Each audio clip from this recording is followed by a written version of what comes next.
喺香港，每日有幾百萬人就搭巴士返工返學。唔知你又知唔知道各大巴士公司以前為咗建立形象，吸引更多乘客，過去幾十年用咗咩招數呢？由最早期嘅油印紙張，俾車長內部稱為龍虎豹嘅刊物，到咗巴士嘅自家廣告車身、電視廣告，去到今時今日用 social media 同大家傾下偈，間中幽默咁抽水。喺巴士公司嘅廣告宣傳歷史裏邊，其實都創作過唔少為人熟悉、令人難忘嘅經典廣告。今集 Busby Channel 就同大家回顧下呢段歷史，仲會揀出5套我最中意嘅九巴電視廣告，唔知有冇你哋嘅心水呢？睇片之前，同樣提提大家記得讚好同埋分享我哋呢條片，訂閱我哋，撳埋個鐘掣，仲可以用 Super Friends 贊助我哋呢個 channel。Riding the bus, my spirit feels so light. Ride on the bus and enjoy the journey of life. See smooth the window shining in the night. Ride on the bus and enjoy the journey of life.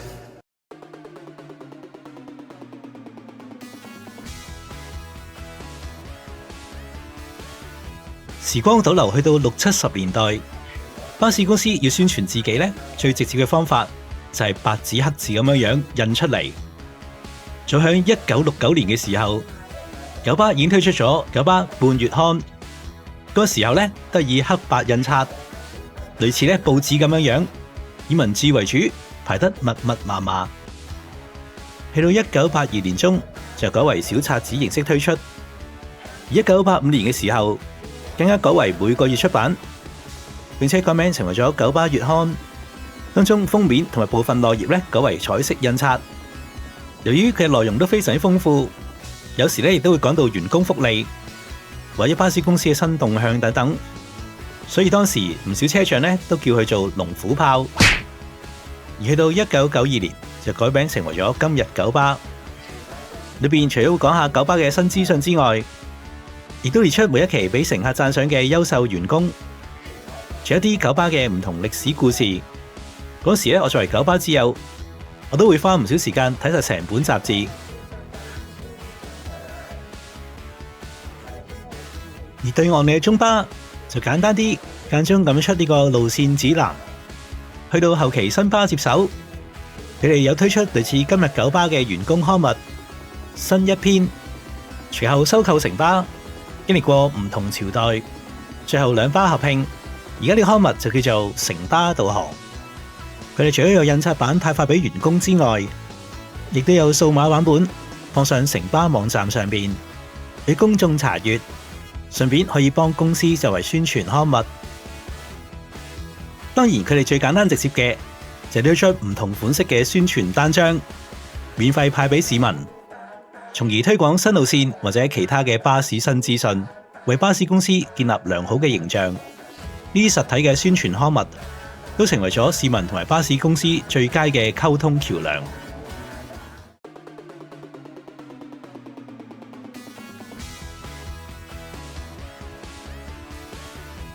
當然，對於巴士公司嚟講，擁有最大嘅宣傳工具就係日日喺街上邊行走嘅巴士啦。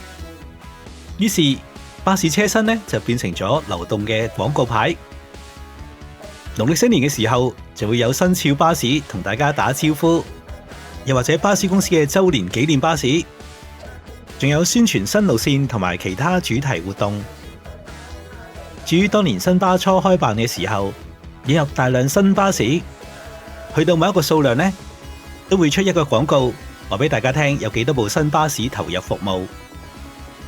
佢哋咧唔單止係巴士公司嘅自我宣傳，有啲咧亦都可以成為巴士公司嘅副產品，例如生產成為巴士模型，帶來額外嘅收入，同時間亦都可以為大時大節帶嚟更多歡樂嘅氣氛。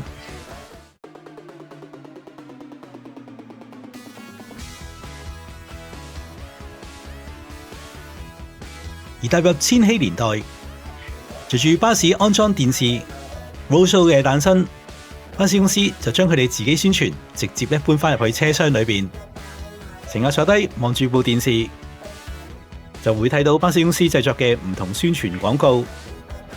由於佢哋不停咁樣 loop 住，有陣時都會幾洗腦㗎。例如九巴呢套緊握扶手嘅廣告，緊握扶手，緊握扶手，啦啦啦！大家係咪好有印象呢？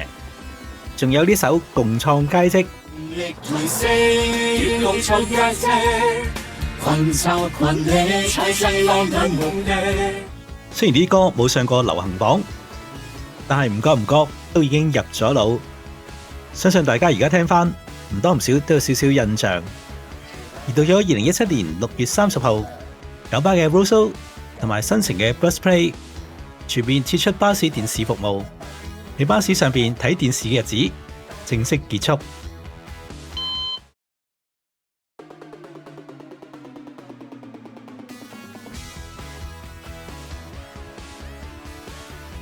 去到而家，你打開 Facebook 或者 Instagram，都會發現兩間巴士公司嘅小編可以第一時間用最幽默、最貼地嘅方式，將時事熱話、娛樂新聞或者網絡金句用嚟出鋪抽水。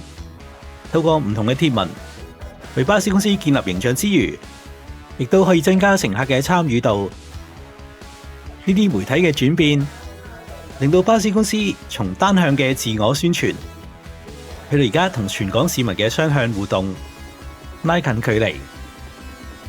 兩間巴士公司間中都會拍一啲宣傳短片，放咗喺佢哋嘅 YouTube channel 上邊。不過喺以前嘅年代，呢啲影片嘅宣傳就要喺電視廣告上邊睇到啦。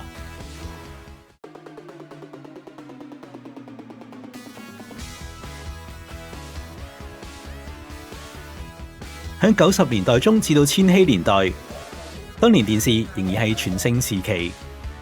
九巴曾經重金打造過無數深入民心嘅電視廣告，而以下呢5套就係我最中意嘅，我哋一齊重溫下。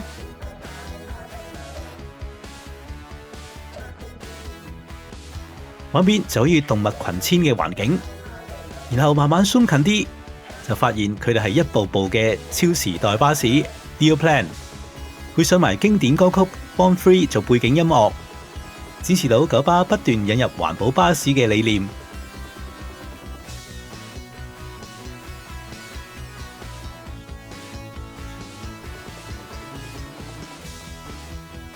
第4位，九巴乘客之道，呢個屬於 informative 嘅資訊性廣告。當年創作咗唔同嘅短片，透過風趣幽默嘅橋段，講出乘搭巴士嘅須知，有部分睇完都會會心微笑，創意十足。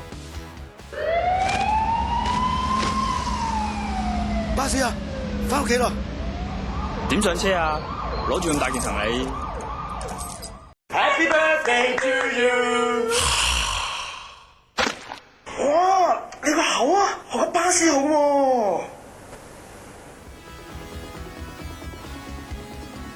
喺香港比較少公司會直接出現競爭者嘅畫面，對我嚟講呢個廣告都算突破。佢影住一堆乘客坐住喺類似地鐵嘅環境，錯過咗尖沙咀彌敦道嘅風景，直接講出搭巴士嘅其中一個優點就係可以睇風景啦，而都係九巴仔第一次亮相。不如等九巴仔帶你玩晒彌敦道先啦，我哋就腳又方便，仲5蚊唔使。去彌敦道認實我啦！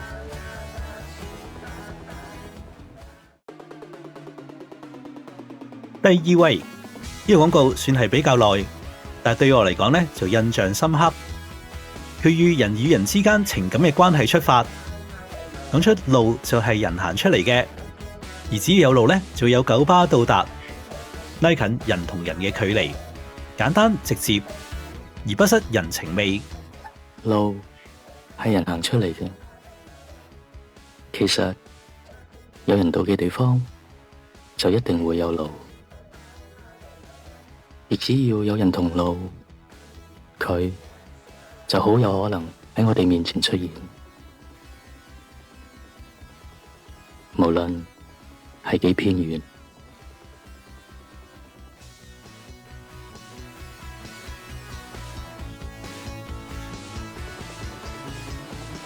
第一位，我相信大家都應該估到啦，一聽個音樂就會記得。印象中呢個廣告應該攞過好多獎，當時以愛上九巴為題，透過唔同人喺街上邊與九巴嘅互動，用唔同嘅角度錯摸，例如可以用隻手推介一部真嘅巴士。除咗廣告拍攝得有趣之外，佢嘅主題曲 The Pancakes 嘅 A 喺當年亦都深受歡迎。How we like to try, how I try to try, this is my simple mind。唔知呢5個經典廣告，邊一個係你最中意、最勾起到你嘅回憶呢？或者你有冇其他嘅巴士公司廣告覺得更加有印象呢？歡迎喺下邊留言話俾我聽。睇完呢幾十年，由刊物到咗新媒體嘅演變，大家又中意邊個形式嘅巴士廣告呢？今集我哋就分享到咁多，下一集我哋再見，拜拜。